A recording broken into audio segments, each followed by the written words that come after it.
Imagine isto: um grande salão de baile banhado pelo brilho de lustres de cristal, repleto de smokings e diamantes.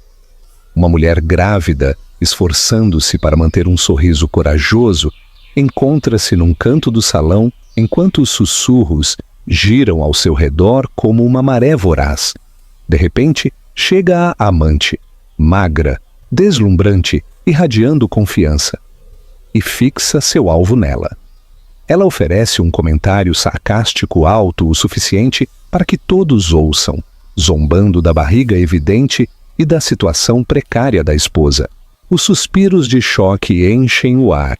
Todos esperam que o marido milionário defenda sua esposa. Em vez disso, reina o silêncio, até que a esposa grávida faz um movimento que ninguém viu chegar. Num piscar de olhos, todo o salão será testemunha de uma das quedas públicas mais impactantes que a sociedade jamais viu. 4 anos antes daquele eletrizante baile beneficente, o rico empresário José Eduardo Zé Cavalcante, herdeiro do Império Imobiliário Cavalcante, casou-se com Carla Rios numa cerimônia exclusiva na Igreja Nossa Senhora do Brasil, em São Paulo. Zé, conhecido por seu caráter tranquilo e gosto refinado, assumiu as rédeas da Cavalcante Incorporadora após o falecimento de seu pai. Carla, que já foi uma designer de interiores promissora de Curitiba, foi arrastada para um romance de conto de fadas quando aceitou o pedido de Zé. Dizia-se que o casamento custou quase 10 milhões de reais. Foi o assunto da temporada. Não se pouparam despesas. O vestido da noiva foi feito sob medida em Paris. A lista de convidados incluía personalidades famosas, grandes empresários e celebridades internacionais. Todos conhecidos do falecido pai de Zé, e a cobertura da mídia foi implacável. Os sorrisos vacilantes de Carla nas fotografias do casamento foram explicados como nervosismo de noiva. No entanto, alguns amigos próximos preocuparam-se de que algo não estivesse totalmente certo. Afinal, Carla havia renunciado à sua carreira agitada de design no Sul para se mudar para o mundo de alta pressão da sociedade paulistana para estar ao lado de Zé. Em privado, não eram o casal perfeito que as revistas de sociedade, como a Caras ou a Vogue, faziam parecer. Zé estava sempre ocupado. O trabalho o seguia até em casa, ligações telefônicas até altas horas da noite, reuniões de fim de semana, viagens constantes. Também havia rumores de que, por trás de sua fachada polida, ele era às vezes controlador, às vezes frio, e raramente mostrava o calor que se esperaria num casamento amoroso. Mas, de fora, pareciam imparáveis. Com o talento de Carla para o estilo e a perspicácia empresarial de Zé, rapidamente tornaram-se o casal filantrópico do momento para eventos, jantares e arrecadações de fundos. A história deles era um conto de fadas moderno, mas todo conto de fadas tem suas sombras ocultas. Depois de se casarem, Carla foi introduzida imediatamente na rede filantrópica de Zé. O sobrenome Cavalcante financiava hospitais, programas de bolsas e museus de arte há mais de meio século. O pai de José, o falecido Valdir Cavalcante, havia construído não apenas um império imobiliário, mas também uma reputação de retribuir à comunidade. Era o legado de seu pai que Zé estava determinado a manter, mais para honrá-lo do que por um altruísmo genuíno. Ou pelo menos era o que Carla suspeitava. Com o tempo, essas luxuosas galas beneficentes e eventos black tie começaram a cobrar seu preço de Carla. Esperava-se que ela se misturasse impecavelmente, que organizasse jantares, que decorasse coberturas luxuosas para reuniões de doadores, às vezes com menos de uma semana de antecedência. Se algo saísse errado, a desaprovação de Zé era palpável. Ele nunca gritava nem xingava. Em vez disso, um olhar frio ou uma viagem silenciosa para casa fariam Carla sentir como se estivesse pisando em ovos. Apesar de suas reservas, Carla suportou em silêncio as exigências. Parte dela acreditava que, uma vez que o ritmo frenético de sua nova vida se assentasse, Zé abriria seu coração para ela. Afinal, ela se casara com ele por uma combinação de amor, admiração e o desejo de fazê-lo sentir orgulho. A portas fechadas, Zé ocasionalmente mostrava ternura, elogiando sua coordenação de eventos, dando um tapinha em seu ombro por um trabalho bem feito, ou presenteando-a com um colar elegante após uma arrecadação de fundos bem-sucedida. Esses momentos de calor eram fugazes, mas suficientes para manter Carla esperançosa. Foi numa dessas arrecadações de fundos, um evento apoiando iniciativas de acolhimento em São Paulo, onde Carla conheceu pela primeira vez Giovanna Frota, uma socialite em ascensão, com um fundo fiduciário que, segundo boatos, vinha de uma extravagante dinastia do agronegócio do Mato Grosso. Giovanna era alta, de cabelos negros como azeite, e usava saltos agulha altíssimos que pareciam mais apropriados para uma passarela do que para uma noite filantrópica. Ela chamou a atenção de Zé do outro lado do salão. Inicialmente, Carla não pensou nada a respeito.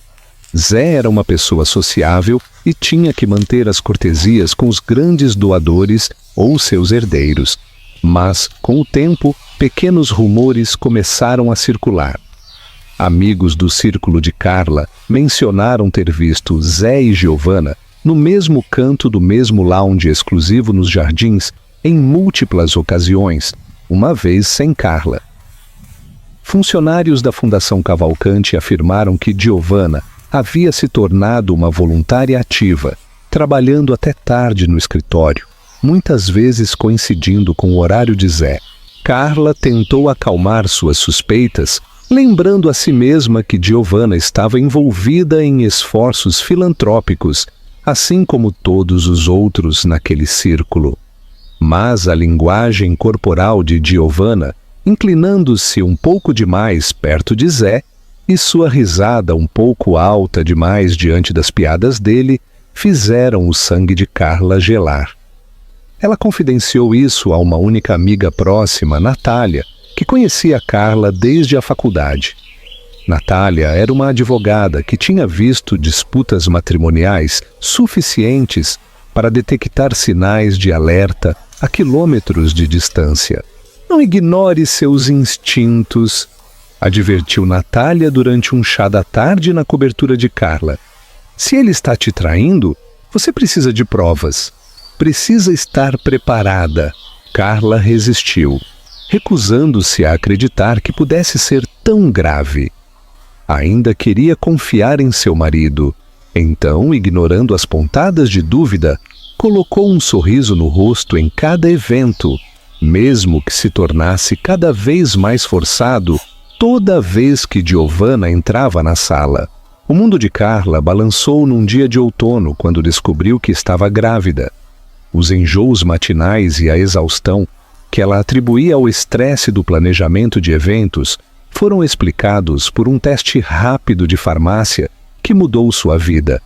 Depois que um segundo teste confirmou, decidiu anunciar a notícia a Zé de uma maneira especial. Dispôs velas e uma pequena exibição de sapatos de bebê na sala de estar, com a esperança de surpreendê-lo num raro momento de descanso. A reação de Zé foi discreta. Ofereceu um sorriso educado, disse algo sobre o momento surpreendente e logo perguntou se deviam visitar o médico imediatamente. Carla sentiu seu coração afundar. Ela esperava um abraço, lágrimas de alegria ou pelo menos um beijo. Em vez disso, recebeu perguntas logísticas como se estivesse se preparando para uma fusão de negócios em vez da paternidade. Ainda assim, a alegria de Carla não diminuiu. Ela prometeu manter um espírito positivo, esperando que o bebê fechasse a brecha emocional que se formava entre eles. Talvez, pensou, a paternidade despertasse em Zé o calor que raramente mostrava. Fiel ao seu estilo, Zé agendou todas as consultas médicas necessárias, acompanhou Carla, fez perguntas sobre vitaminas e sua dieta, e até insistiu em contratar um chefe particular para garantir que ela recebesse os nutrientes adequados. Parecia atento na superfície, mas Carla não conseguia tirar a sensação de que tudo era demasiado metódico, como marcar itens numa lista de verificação. Raramente lhe perguntava como se sentia sobre as mudanças em seu corpo, suas esperanças ou seus medos. Uma noite, Carla estava na cama, lendo artigos sobre gravidez em seu tablet. Quando ouviu a voz de Zé vindo do corredor, percebeu que ele estava ao telefone. Aguçou o ouvido. "Não se preocupe", disse ele em voz baixa. "Falaremos amanhã no escritório." A voz que usou era suave, quase carinhosa. Embora não tenha mencionado um nome, o coração de Carla palpitou de pavor. Ela optou por não confrontá-lo. Uma voz interior lhe disse que a verdade sairia à luz por si só. Às vezes, as ilusões são mais fáceis de manter do que uma realidade dolorosa. Foi por volta do segundo trimestre de Carla que a presença de Giovanna se tornou impossível de ignorar. Ela estava por toda parte, nos tabloides, nas redes sociais, muitas vezes fotografada, participando de eventos da sociedade sem Carla à vista. Uma conhecida mútua mencionou que Giovanna foi nomeada assessora especial da nova Iniciativa de Habitação Sustentável da Fundação Cavalcante. Carla nunca tinha ouvido falar de tal cargo. Mais suspeito ainda, Giovanna e Zé foram vistos saindo de um hotel boutique e simplesmente tomando café, segundo as colunas de fofoca. A tensão de tudo isso fez os olhos de Carla se encherem de lágrimas em momentos imprevisíveis. Ainda assim, aferrou-se a uma aparência de dignidade e disse a si mesma que Giovanna era apenas mais uma alpinista social que se agarrava a homens ricos para chamar a atenção. Zé assegurou a Carla que o pai de Giovanna, Rodolfo Frota, era um doador importante e que a contribuição de Giovanna era parte de uma parceria filantrópica mais ampla. Carla, desesperada para manter seu casamento e proteger seu filho que ainda não nascera, tentou acreditar nele, mas essa persistente sensação de traição nunca a abandonou. Durante toda a gravidez, Carla começou a notar mudanças sutis em Zé. Ele começou a chegar em casa ainda mais tarde, muitas vezes com desculpas vagas. As escapadas de fim de semana ou jantares que ele afirmava estarem relacionados ao trabalho, de repente se multiplicaram. Enquanto isso, Carla se sentia isolada, preenchendo seu tempo com yoga pré-natal, lendo sobre cuidados com o bebê e projetando meticulosamente o quarto do bebê em sua extensa cobertura. Por conta própria, Carla decidiu investigar. Vasculhou o escritório de Zé numa tarde e encontrou um recibo de uma pulseira caríssima da Tiffany & Co., datado perto do Dia dos Namorados. Ela nunca recebeu tal presente. Mais tarde, descobriu um cartão magnético de uma suíte no Hotel Palácio Tangará. O pânico apoderou-se de seu peito ao perceber que a data da suíte coincidia com uma das supostas conferências de negócios de Zé. Aflita e insegura, Carla confrontou-o naquela noite. Zé olhou-a com calma e afirmou que era um mal-entendido. A pulseira tinha sido para uma doadora leal, uma senhora idosa, a quem tentava impressionar para uma doação importante para a fundação. A suíte, afirmou, era para um sócio comercial visitante. Carla sabia que a explicação era frágil, mas carecia de provas para refutá-lo diretamente. Esgotada e com o coração partido, Carla recorreu novamente à sua velha amiga Natália em busca de conselho. reuniram-se no escritório de advocacia de Natália, longe de olhares indiscretos e das paredes douradas da cobertura dos Cavalcanti. Natália foi contundente. Você precisa se proteger e proteger seu filho. Se ele está te traindo, você precisa de um plano de contingência. Natália planejou um cenário em que Carla reuniria provas sólidas do romance de Zé. Se Carla pudesse provar o adultério, teria uma posição mais forte em qualquer possível acordo de divórcio, especialmente crucial se quisesse garantir o futuro de seu filho. Mas Carla resistiu à ideia do divórcio.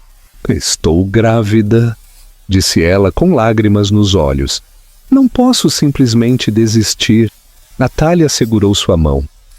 "Às vezes, deixar ir é a coisa mais forte que você pode fazer", disse ela. "Apenas esteja preparada." Algumas semanas depois, Carla recebeu um telefonema de um número desconhecido.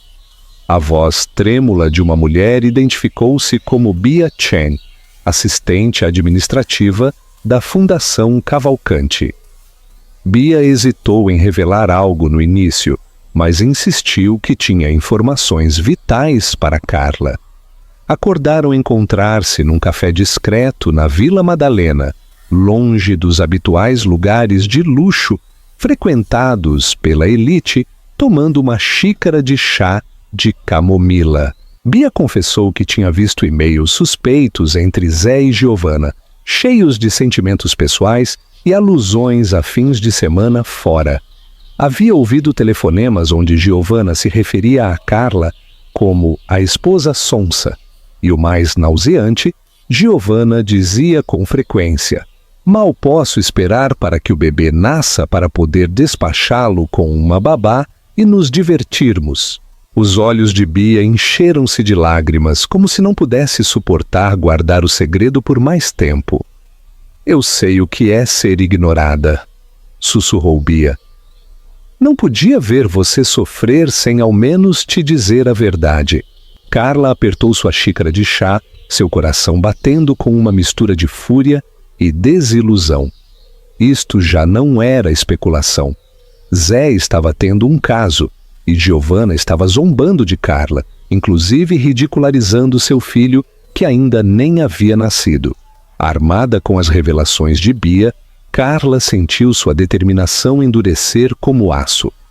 Já não era a ingênua designer de interiores do Sul, nem a esposa dócil que seguia cegamente o marido a cada evento social.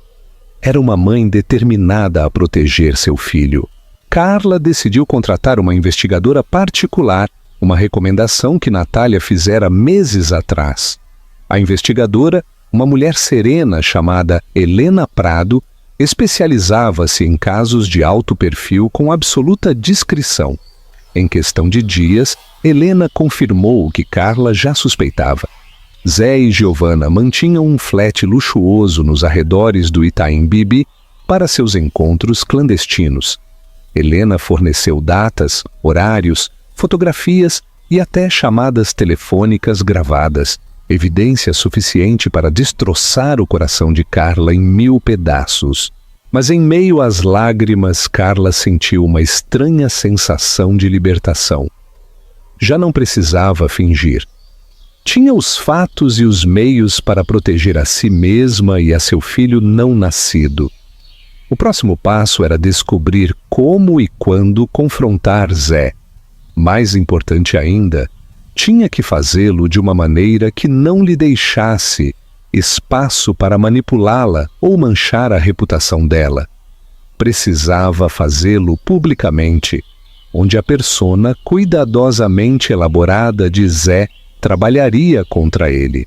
Como quis o destino, o baile de gala anual da Fundação Cavalcanti estava a poucas semanas de distância. Este evento sempre era um assunto cheio de estrelas, com convidados das altas esferas dos negócios, da política e do entretenimento. A cobertura de imprensa era imensa. As câmeras rodavam desde o momento em que os convidados saíam de suas limusines e carros blindados em direção ao tapete vermelho. Carla normalmente temia tais reuniões, mas este ano viu como uma oportunidade. Entrou em contato com Natália e silenciosamente pôs em marcha um plano. Se Zé ia exibir sua amante em público, mesmo que apenas através de gestos sutis, Carla garantiria que o mundo inteiro visse a verdade. E se Giovanna se atrevesse a zombar dela neste evento, barriga de grávida e tudo, Carla queria o poder de contra-atacar da maneira mais controlada e estratégica possível. Durante os dias seguintes, Carla trabalhou incansavelmente nos bastidores. Arrajou com o escritório de advocacia de Natália para que os papéis do divórcio fossem finalizados, citando o romance de Zé como motivo.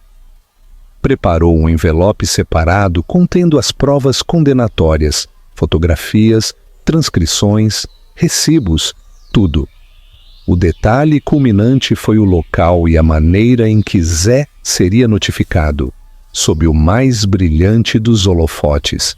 Na noite do baile beneficente de Natal, o salão de baile do Grand Hotel transformou-se num país das maravilhas invernal. Luzes cintilantes pendiam do teto. Elegantes esculturas de gelo adornavam a área de recepção e arranjos florais brancos bordavam as mesas. Os convidados chegaram em smokings e vestidos de gala, sorrindo para os paparazzi. Carla, agora de quase 6 meses de gravidez, usava um vestido azul meia-noite feito sob medida que acentuava seu ventre com elegante dignidade. Chegou sozinha. Enquanto isso, Zé chegou em um carro separado com Giovanna. Embora não tenham caminhado juntos pelo tapete vermelho, Zé continuava cauteloso. Os iniciados sabiam que eram um casal. Giovanna usava um vestido prateado reluzente, decotado nas costas, chamando a atenção a cada passo. Se havia alguma dúvida sobre seu senso de triunfo, apagou-se com um sorriso presunçoso que deu às câmeras, como se estivesse saboreando seu momento sob os holofotes.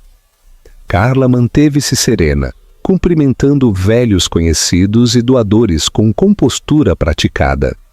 Podia sentir os olhos de Giovanna sobre ela do outro lado do salão, mas recusou-se a reconhecê-lo. Tinha uma missão, e a noite apenas começava. Ao começar o programa da noite, Zé subiu ao palco para fazer um discurso de boas-vindas em nome da Fundação Cavalcante. Agradeceu aos doadores, elogiou os voluntários e anunciou um novo projeto de expansão para moradias populares. Sem dúvida, algo que Giovanna ajudara a orquestrar. Mostrou sua habitual calma e confiança, provocando um cortês aplauso da multidão. A tensão no ar era palpável. Carla sentou-se numa mesa da frente, com os ombros para trás e o queixo erguido. Giovanna, descarada, sentou-se a apenas 2 cadeiras de Carla. Durante um breve intervalo, Giovanna aproximou-se com uma taça de champanhe na mão, baixando a voz para que apenas Carla pudesse ouvir. Ela zombou. Você realmente não deveria beber nada além de água no seu estado, querida? Ou será que esse bebê é sua única garantia para manter o sobrenome Cavalcante agora? O peito de Carla apertou, mas manteve-se exteriormente calma.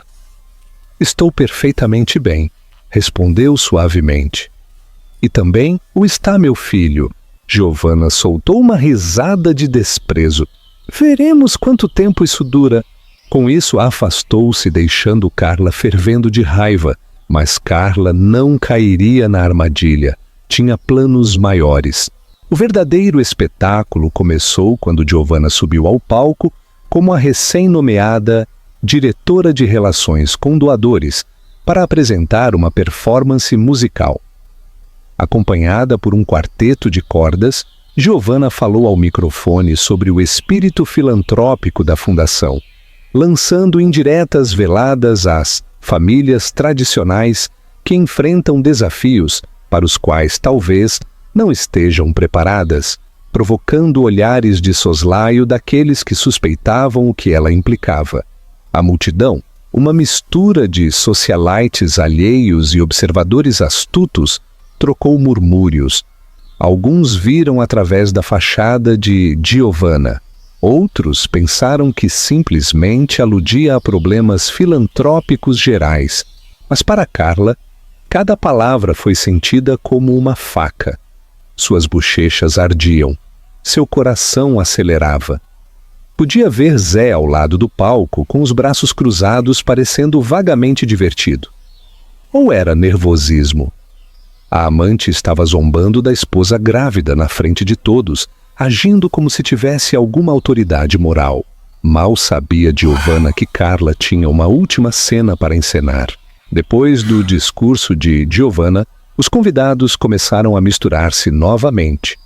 Doadores de alto perfil aproximaram-se de Zé para discutir possíveis parcerias, enquanto Giovanna deleitava-se em seus 15 minutos de fama. A mão de Carla dirigiu-se ao seu ventre e ela armou-se de coragem para o que vinha a seguir. Natália, sentada discretamente numa mesa perto do fundo, fez contato visual com Carla e assentiu.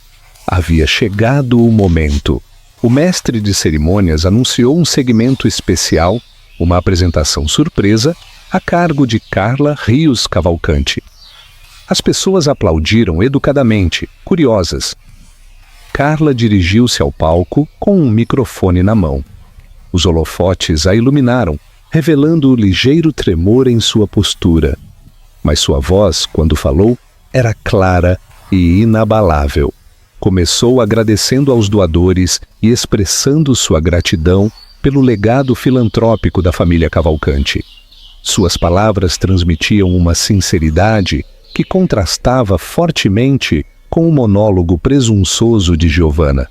Então, com uma calma que desmentia a agitação em seu coração, Carla respirou fundo.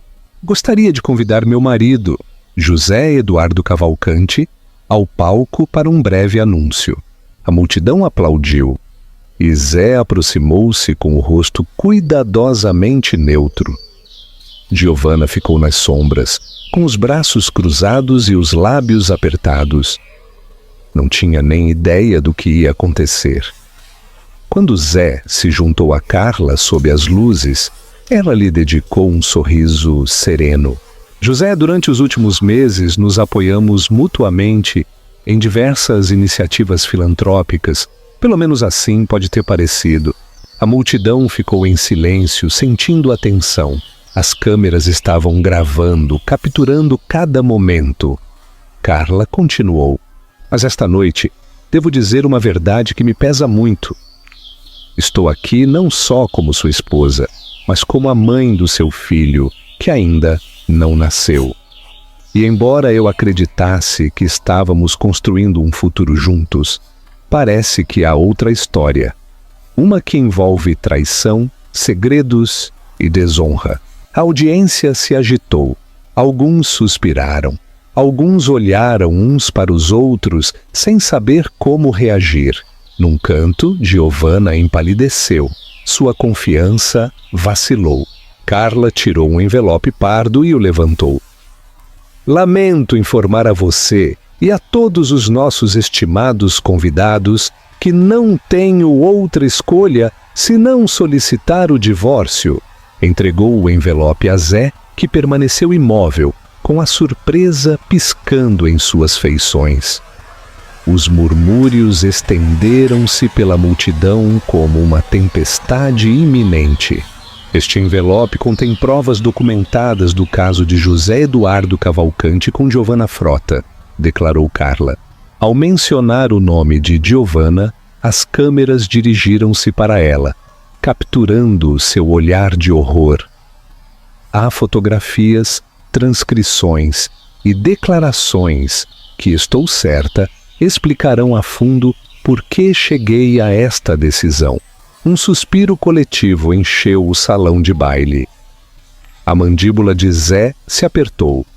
Giovanna parecia a ponto de desmaiar. Apenas Carla manteve-se firme, com lágrimas nos olhos, mas determinação em sua voz. Não serei objeto de piadas nem de humilhações, concluiu ela. E não permitirei que meu filho cresça num lar construído sobre mentiras. Isso termina agora. O pandemônio estourou. Alguns espectadores tentaram sufocar seu assombro, enquanto outros sussurravam com deleite. Algumas câmeras permaneceram focadas em Giovanna, que se adiantou e agarrou o braço de Zé. Seu rosto contorceu-se de raiva. Você disse que cuidaria disso, sibilou ela, alto o suficiente para os microfones mais próximos captarem. Zé, visivelmente nervoso, tentou recuperar a compostura. Por favor, pessoal, isso é um mal-entendido, começou ele. Mas Carla voltou-se para ele com um olhar feroz. Não há mal-entendido, disse ela. Não quando há recibos de hotel, correspondência por e-mail e fotografias. Se quiser mentir, faça isso no tribunal. Os seguranças rondavam o palco, sem saber se intervinham. Zé fez um sinal para que parassem, mas Giovanna, numa tentativa desesperada de salvar a cara, agarrou o microfone. Isso é calúnia, gritou ela, com os olhos ardendo. Você é só uma mulher ciumenta e hormonal que não consegue satisfazer. Ela nunca terminou a frase. O microfone foi cortado graças à rápida reação da equipe de som, deixando o resto de sua diatribe inaudível para o público. Nesse momento, Carla sentiu o bebê chutar, como se lhe estivesse dando apoio de dentro. Fechou os olhos brevemente, inalou o ar frio do salão de baile e desceu lentamente do palco. A imagem final captada pelas câmeras de notícias foi a de Carla segurando seu ventre, caminhando com uma graça inabalável, enquanto Zé e Giovanna ficavam no palco em meio a um desastre muito público. No final da noite, a gala ficou eclipsada por uma manchete. Esposa grávida entrega publicamente papéis de divórcio ao milionário José Eduardo Cavalcante em meio a acusações de traição. As redes sociais incendiaram-se. Os tabloides fizeram a festa. Os paparazzi aglomeravam-se fora do hotel, pedindo aos gritos uma foto ou uma declaração. Carla, acompanhada por Natália, deslizou para um carro que a esperava e afastou-se a toda velocidade, deixando para trás o caos. Dentro do carro, Carla tremia. O custo emocional dessa confrontação pública pesava muito sobre ela. Natália esfregou seus ombros. Você fez o que tinha que fazer, agora deixe que os advogados cuidem do resto. José tentou ligar para Carla repetidamente naquela noite, mas ela ignorou suas chamadas. Giovanna também, aparentemente estava enviando mensagens, embora Carla não se rebaixasse a lê-las. Por primeira vez em meses, Carla sentiu uma estranha sensação de libertação. Estava livre da farsa, livre das mentiras. Embora seu futuro fosse incerto, já não estava presa num casamento sem amor governado pelo engano. Ao amanhecer do dia seguinte, todos os principais meios de comunicação e sites de fofoca apresentavam a dramática atitude de Carla na gala. Hashtags como #escândalo Cavalcante e o amante humilhada foram tendência no Twitter. Numa reviravolta inesperada, o público simpatizou em grande medida com Carla. As pessoas admiraram sua coragem, especialmente dada a sua gravidez. Alguns analistas de notícias que uma vez adoraram Zé como um filantropo generoso, criticaram-no por sua duplicidade. As contas de redes sociais de Giovanna foram bombardeadas com comentários negativos, chamando-a de destruidora de lares e coisas piores. Até celebridades opinaram. Uma famosa apresentadora de TV comentou: se você é ousada o suficiente para exibir um caso, seja ousada o suficiente para lidar com as consequências. Enquanto isso, Os círculos filantrópicos distanciaram-se discretamente de Giovanna.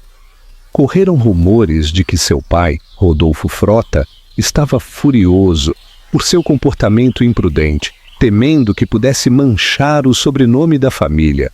Na manhã seguinte, Zé apareceu na cobertura de Carla, sem aviso prévio, exigindo falar. O porteiro tentou detê-lo, mas Zé seguiu em frente. Carla, com um roupão largo que envolvia seu ventre de grávida, recebeu-o na sala de estar. Natália também estava presente, com os braços cruzados, pronta para intervir se fosse necessário. Os olhos de Zé estavam injetados de sangue, seu cabelo desalinhado. "Você me armou uma emboscada", cuspiu com voz trêmula de raiva. "Num evento beneficente na frente de todos. Você me humilhou." Carla apertou a mandíbula. "Eu disse a verdade", respondeu ela com voz firme. "Você se humilhou no momento em que foi para a cama com a Giovanna." Ele passou a mão pelo cabelo, andando de um lado para o outro. "Poderíamos ter resolvido isso em privado. Os doadores estão alvoroçados. O conselho está pedindo minha renúncia. Consequências das suas ações", interrompeu Carla. "Não lhe devo nenhuma simpatia." Zé tentou mudar de tática, suplicando que ela reconsiderasse. Prometeu terminar o caso e ser um pai adequado para seu filho. Mas cada palavra caiu em ouvidos surdos. Carla olhou-o fixamente, com lágrimas nos olhos, lembrando os meses de suspeita, as chamadas noturnas, as zombarias odiosas de Giovanna. Ela negou com a cabeça. "Acabou", disse ela. "Se realmente quer ser pai, fará isso sob os termos que eu ditar através da minha assessoria jurídica." Com essa última declaração, Carla afastou-se, deixando Zé num silêncio atônito. Natália seguiu-o até a porta, acompanhando-o para fora. Uma vez que ele se foi, Carla retirou-se para seu quarto e permitiu-se um momento para desabafar. As lágrimas brotaram torrencialmente. Chorou pelo casamento que acreditava ter, o amor que uma vez acreditou que poderia crescer, e o pai que seu filho talvez nunca conhecesse realmente. No entanto, sob a dor, ardia uma determinação inquebrantável. Carla jurou que protegeria seu bebê de qualquer manipulação futura. Se Zé quisesse envolver-se, seria sob os termos dela, não os dele. E quanto a Giovanna, as esperanças de Carla eram que Zé algum dia percebesse a diferença entre uma aventura fugaz e uma verdadeira companheira. Embora a Carla já não importasse presenciar essa lição, durante as semanas seguintes, Natália e sua equipe negociaram incansavelmente os termos do divórcio. Zé inicialmente resistiu a aceitar todas as demandas que Carla propôs, particularmente sua solicitação de guarda física exclusiva. Insistiu que queria os mesmos direitos sobre a criança, afirmando que o bebê era tanto seu como dela. A equipe jurídica de Carla argumentou que seu comportamento instável e a infidelidade provada eram motivos para limitar sua participação parental, até que mostrasse uma responsabilidade genuína. Enquanto isso, Giovanna desapareceu da cena social. Circularam rumores de que seu pai lhe havia cortado a mesada e a repreendido por desonrar o sobrenome da família. Alguns diziam que se escondia na Europa, outros que estava internada numa clínica de luxo, lidando com estresse emocional. Carla não prestou atenção. O destino de Giovanna já não era relevante para sua vida. Os meses de inverno foram especialmente frios naquele ano em São Paulo. A chuva lá fora coincidia com as incertezas na vida de Carla. Apesar de toda a agitação, encontrou consolo em preparar-se para a chegada de seu bebê. Ocupou-se arrumando o quarto do bebê, dobrando pequenas roupinhas, pesquisando carrinhos e lendo livros sobre maternidade. Cada pequeno ato lembrava-lhe que havia esperança, que havia alegria a encontrar na nova vida que se formava dentro dela. Também começou a retornar às suas raízes no design de interiores, assumindo pequenos projetos para amigos próximos. Era uma forma de revitalizar sua criatividade e recuperar uma parte de seu antigo eu. A Carla que tinha suas próprias aspirações e não estava definida pelo sobrenome Cavalcante. Ocasionalmente perguntava-se se havia feito certo ao tornar público o divórcio.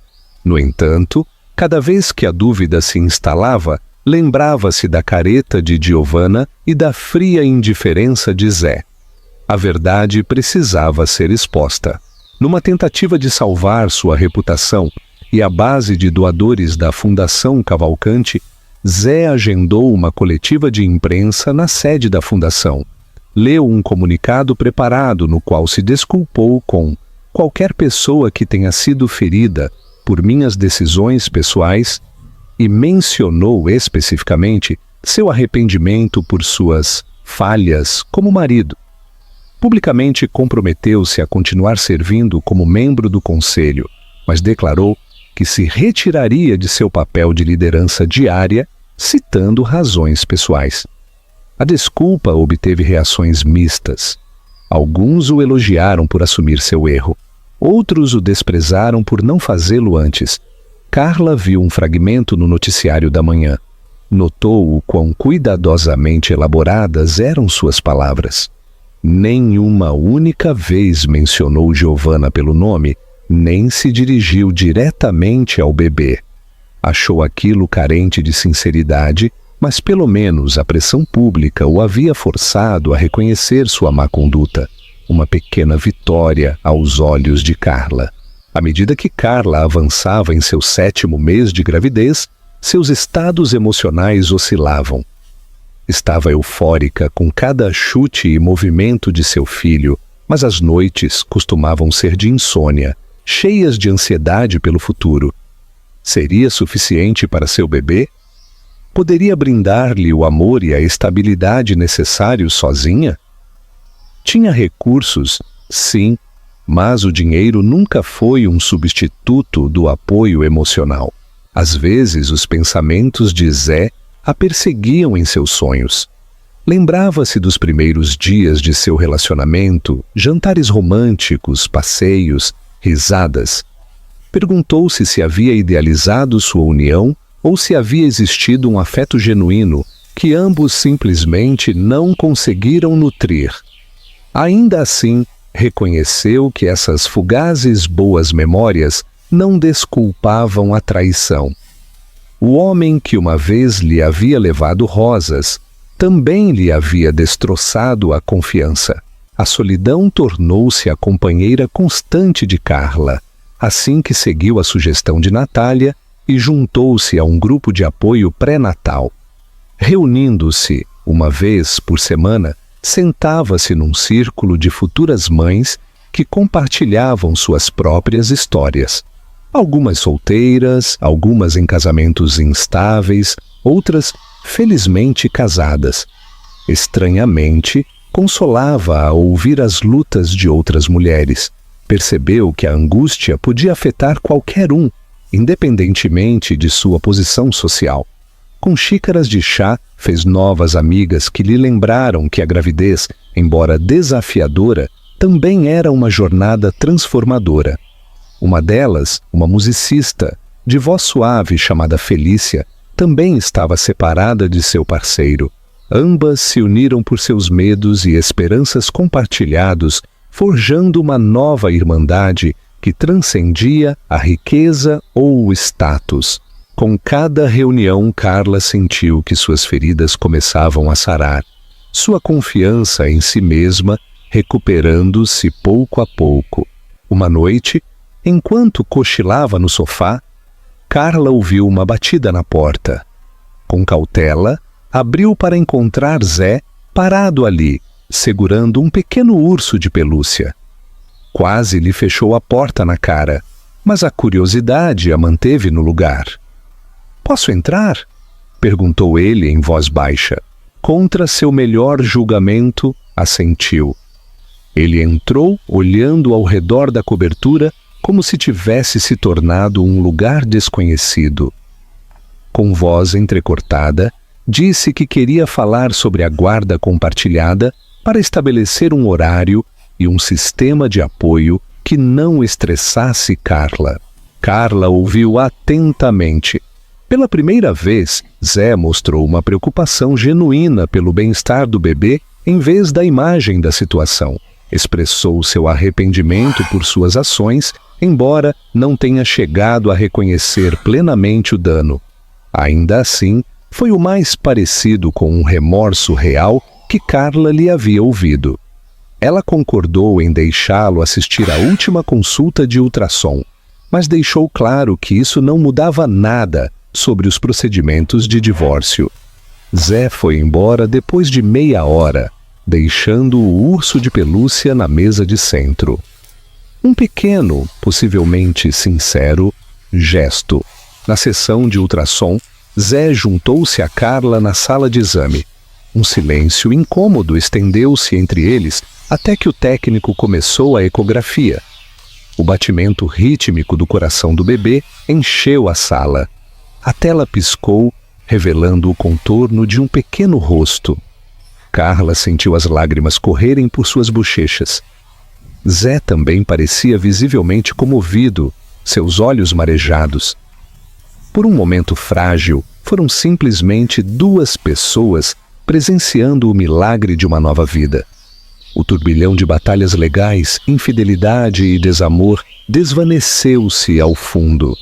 Quando o técnico lhes entregou as imagens impressas do ultrassom, Zé tocou suavemente a mão de Carla. Ela não se afastou. Foi um lampejo de unidade, um lembrete de que, apesar de tudo, compartilhavam um filho. Ao sair da clínica, Zé ofereceu-se para levar Carla para casa. Ela hesitou e depois concordou. A viagem foi silenciosa, mas não tensa. Era como se ambos percebessem que este era um momento crucial. Como manejassem a criação compartilhada moldaria a vida do bebê para sempre. Nas semanas seguintes, os advogados de Zé entraram em contato com termos de divórcio revisados. Zé concordou com um acordo financeiro considerável e um horário de visitas estruturado, reconhecendo inicialmente o direito de Carla à guarda física total. Propôs-se uma sessão de terapia conjunta especificamente orientada a estratégias de criação compartilhada. Embora Carla duvidasse, Natália a aconselhou que poderia ser benéfico para estabelecer limites saudáveis. Assistiram à sua primeira sessão no discreto consultório de um terapeuta. Longe dos paparazzi, as emoções estavam à flor da pele. Carla desabafou seu sentimento de traição. Zé expressou culpa por deixar que seu casamento se deteriorasse. Embora não tenham ocorrido milagres da noite para o dia, começaram a ver-se mutuamente não apenas como adversários numa guerra legal, mas como a mãe e o pai de uma criança que logo nasceria e que merecia estabilidade e amor. Numa manhã fria no final de março, Carla entrou em trabalho de parto. As contrações golpearam forte, enviando-a correndo ao hospital com Natália ao seu lado. Zé chegou uma hora depois, sem fôlego, com a ansiedade gravada em suas feições. Apesar da tensão entre eles, Carla permitiu-lhe entrar na sala de parto, sabendo que esse momento transcendia seu relacionamento quebrado. Depois de um esgotante trabalho de parto, um choro penetrante anunciou a chegada de uma menina. A equipe médica colocou a menina nos braços de Carla. Através de lágrimas de exaustão e alegria, Carla olhou para sua filha, pequenos dedos agarrando o ar, olhos fortemente fechados. Zé parou ao seu lado, secando as lágrimas de suas próprias bochechas, colocando cuidadosamente uma mão na cabeça do bebê. Nesse instante, a amargura do ano passado dissolveu-se, substituída pelo assombro pela vida que haviam criado juntos. Se bem que já não eram marido e mulher, haviam forjado um vínculo inquebrantável como pais. Uma vez que a notícia do nascimento do bebê vazou, os tabloides clamaram por detalhes. As especulações sobre o nome, o peso e a participação de Zé na vida da criança dispararam. Carla manteve-se em silêncio. Recusou-se a dar entrevistas, valorizando a privacidade de sua recém-nascida acima de tudo.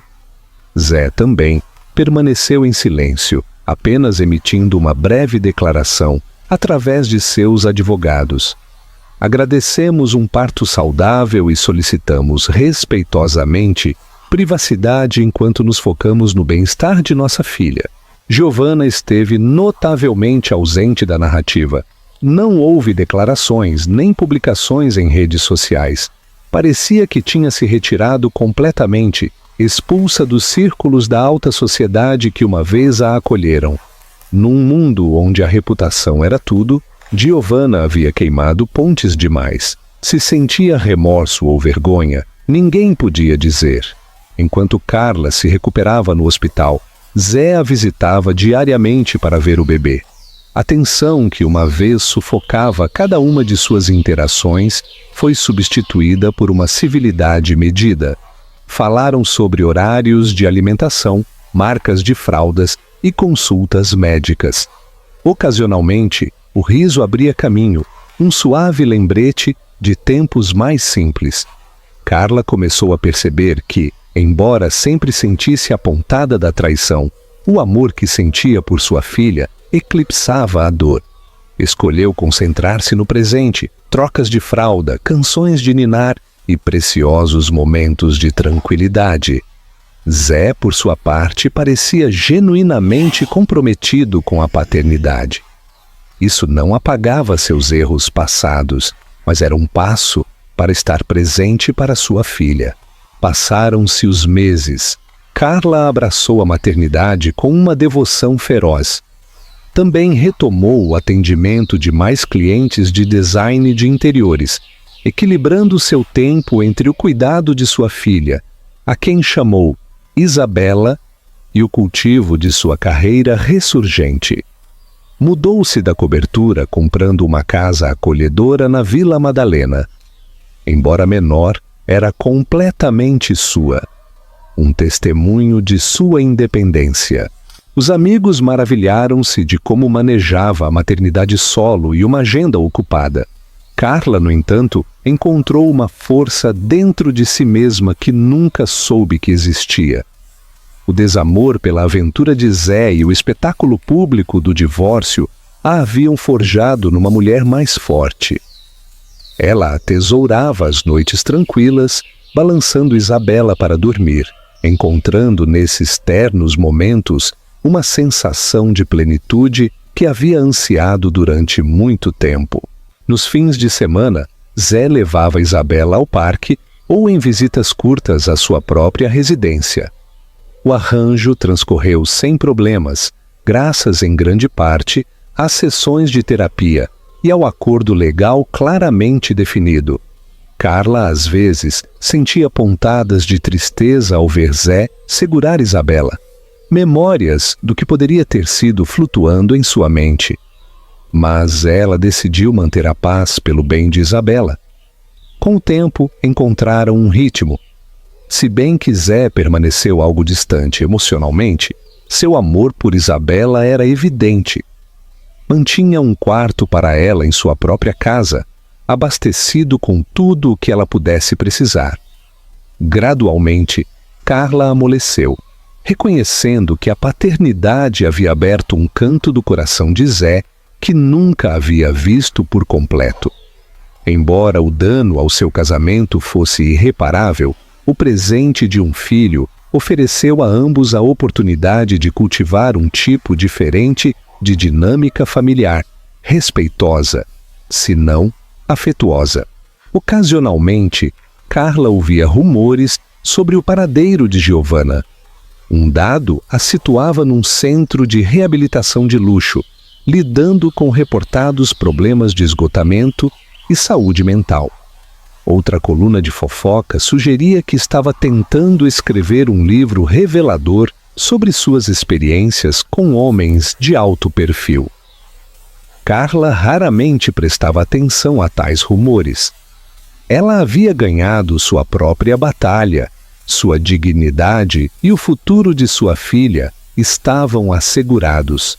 Um dia, Carla deparou-se com uma fotografia antiga da gala malfadada, capturando Giovanna no meio de uma careta, enquanto dirigia um comentário zombeteiro à forma grávida de Carla. Por um momento, Carla sentiu a raiva ressurgir. Depois olhou para Isabela, que dormia placidamente em seu berço, e deixou escapar um suave suspiro. Giovanna era uma relíquia do passado, um símbolo de traição. Carla havia seguido em frente, havia crescido, e em última análise havia triunfado. Não era necessária mais vingança ou amargura. A vida adquiriu uma aparência de normalidade. O negócio de Carla prosperou à medida que seus designs chamaram a atenção de clientes abastados que buscavam um luxo de bom gosto e discreto. Também começou um canal no YouTube que mostrava dicas de design de casas e ideias de faça você mesmo para mães, com um orçamento limitado, que queriam quebrar o mito de que o estilo era só para os ricos. Sua autenticidade e experiência rapidamente lhe ganharam seguidores leais. Isabela cresceu rapidamente, balbuciando suas primeiras palavras e dando passos tentativos pelo chão da sala de estar. Cada marco trouxe a Carla uma alegria indescritível. Documentou estes momentos num álbum de recortes privado, uma lembrança preciosa de sua jornada mãe-filha. Algumas noites colocava suavemente Isabela em seu berço, lembrando o dia em que se apresentou ante o mundo numa gala beneficente, grávida e humilhada, mas finalmente triunfante. Parecia que havia passado toda uma vida. Quase um ano depois da gala, Carla encontrou-se numa função beneficente, desta vez para uma ala hospitalar pediátrica financiada pela Fundação Cavalcante. Havia sido convidada devido às suas contribuições de design para a área de recreação das crianças. Embora inicialmente tenha duvidado, decidiu comparecer. Queria mostrar que não guardava rancor pelas causas filantrópicas em si mesmas e também demonstrar sua resiliência. O evento foi menor, mais discreto, centrado nos pacientes e médicos, em vez de extravagantes mostras de riqueza. Zé estava lá, cortando a fita com um político local. Viu Carla entre a multidão e lhe ofereceu um pequeno sorriso, um gesto de reconhecimento. Ela devolveu o cumprimento. As câmeras não os rodearam desta vez. Os tabloides haviam se focado em escândalos mais recentes. Depois da cerimônia, Zé aproximou-se para agradecer-lhe por seu trabalho de design. Sua conversa foi breve, mas respeitosa, muito longe da explosiva confrontação de um ano antes. Nessa noite, enquanto Carla voltava para casa, refletiu sobre o quanto havia mudado. Já não era a esposa tímida, eclipsada pelas ambições de seu marido. Era uma mãe, uma profissional e uma mulher que havia recuperado sua identidade. Havia enfrentado a traição e a humilhação pública, mas havia saído mais forte, com sua autoestima intacta. Zé, à sua maneira, parecia estar num caminho de autorreflexão. Se isso levou a um crescimento pessoal genuíno ou simplesmente a outra camada de pretensão, Carla não podia dizer. Descobriu que já não precisava dessa resposta. A âncora de sua vida agora era Isabela, e nada podia minar a felicidade que cultivou para ambas. Carla havia conhecido o mundo dos tapetes vermelhos, das traições sussurradas e dos sorrisos forçados. Isso havia ficado para trás, e em seu lugar havia algo mais simples, mais suave e muito mais real. Começou com curiosidade, não com compromisso. Meses depois do nascimento de Isabela e do desmoronamento público de seu casamento, Carla encontrou-se pronta para sorrir de novo, não de forma performática, não de forma educada, mas de verdade. Seus dias estavam cheios de canções de ninar, luz do sol matutina nas paredes do quarto do bebê e consultas com clientes que reavivaram sua paixão pelo design. Sua casa, modesta em comparação com a cobertura dos Cavalcante, estava cheia de calor, cor e o suave zumbido dos novos começos. Foi então que conheceu Daniel. Ele não formava parte do circuito social nem da elite corporativa. Era um fotojornalista freelancer que havia passado anos viajando por campos de refugiados, documentando histórias que raramente chegavam às manchetes. Conheceram-se na inauguração de uma pequena galeria, onde Carla estava assessorando sobre o design da iluminação do espaço. Daniel tinha 3 fotografias na exposição. Sua conversa começou por uma admiração compartilhada pelos tons vintage de polaroides e transformou-se em café, depois chamadas telefônicas, depois longos passeios, empurrando o carrinho de Isabela pela Vila Madalena. Carla foi cautelosa. Contou a Daniel tudo. O escândalo, o divórcio, o circo midiático. Ele não se abalou. Todo mundo carrega um passado, disse ele uma vez. Estou mais interessado em como as pessoas o carregam do que no peso em si. Isso ficou gravado nela. O que a atraiu a Daniel não foram os grandes gestos, foi sua doçura. Nunca tentou substituir o que ela havia perdido. Nunca a pressionou para que se movesse mais rápido do que estava pronta. Ele respeitou seus limites. E quando olhava para Isabela, o fazia com afeto genuíno, não com obrigação. Trazia-lhe pequenos adornos de suas viagens, pequenos animais talhados, lenços coloridos, uma gaita que fazia a bebê rir incontrolavelmente. Seu relacionamento desenvolveu-se como um amanhecer, lento, paciente, iluminando 1 centímetro de céu de cada vez. Um fim de semana, enquanto Daniel e Carla faziam um piquenique no Parque Ibirapuera, com Isabela balbuciando numa manta entre eles, Carla encontrou-se rindo, quase gargalhando. Olhou para Daniel, que estava jogando migalhas de pão aos pássaros próximos com uma mão e brincando com Isabela com a outra, e sentiu uma alegria tranquila que não sabia que havia sentido falta. Não se tratava apenas de romance. Tratava-se de segurança, de facilidade. Um lembrete de que o amor não tinha que vir embrulhado em riqueza ou atado a um legado. Podia florescer tranquilamente, enraizado em momentos compartilhados e respeito mútuo. Carla não sabia o que o futuro deparava. Não se apressava a defini-lo, mas pela primeira vez em muito tempo, não se estava preparando para o colapso. Estava se permitindo esperar. E nessa esperança, sua vida começou de novo. O sol da manhã filtrava-se suavemente pelas altas janelas da casa de Carla, projetando um tom dourado sobre o chão do quarto do bebê. O cômodo estava cheio de suaves sinais de vida. Uma manta meio dobrada, um livro de imagens aberto junto a um elefante de pelúcia. E no berço, o suave subir e descer do peito da pequena Isabela enquanto dormia, placidamente. Carla ficou em silêncio junto à janela, com uma xícara de chá na mão. Seu olhar não estava na cidade abaixo, mas no reflexo no vidro de uma mulher que já não reconhecia por completo, mas que havia chegado a respeitar profundamente. Faz 1 ano, seu nome havia aparecido nas manchetes, vinculado a um escândalo que parecia o desmoronamento de tudo o que havia construído.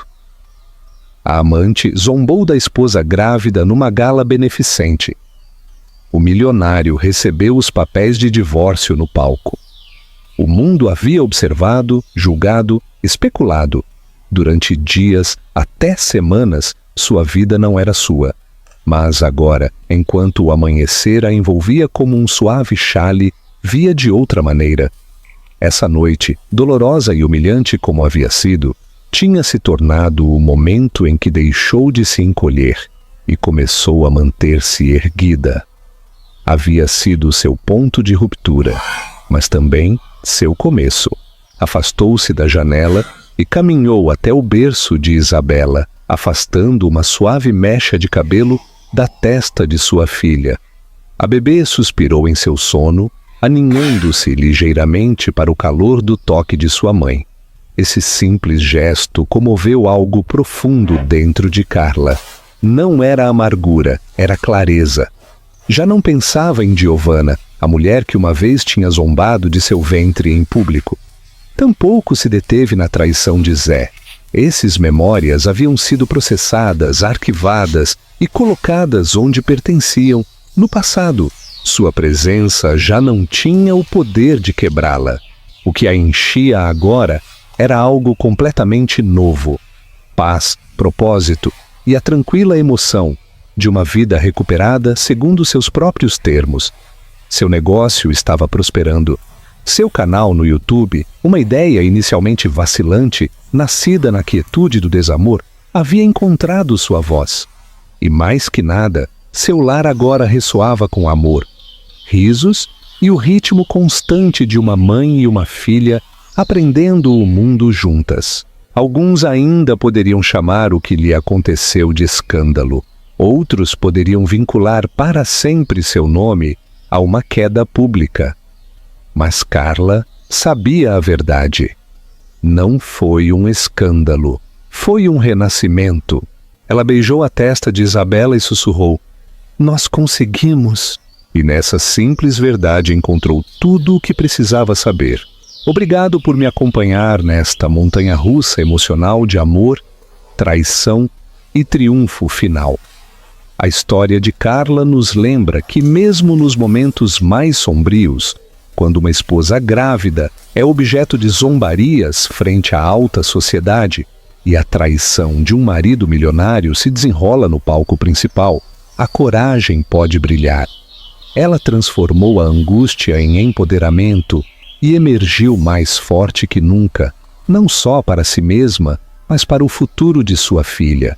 Se esta jornada dramática te cativou, por favor ajude o canal a crescer dando curtir neste vídeo, compartilhando-o com outros amantes do drama e inscrevendo-se para mais histórias de resiliência e intriga inspiradas na vida real. Seu apoio nos permite continuar trazendo histórias que iluminam a tela e comovem a alma. Até a próxima. Lembre-se, não importa quão escura seja a noite, um novo amanhecer de esperança sempre está logo ali na esquina. Obrigado e nos vemos no próximo vídeo.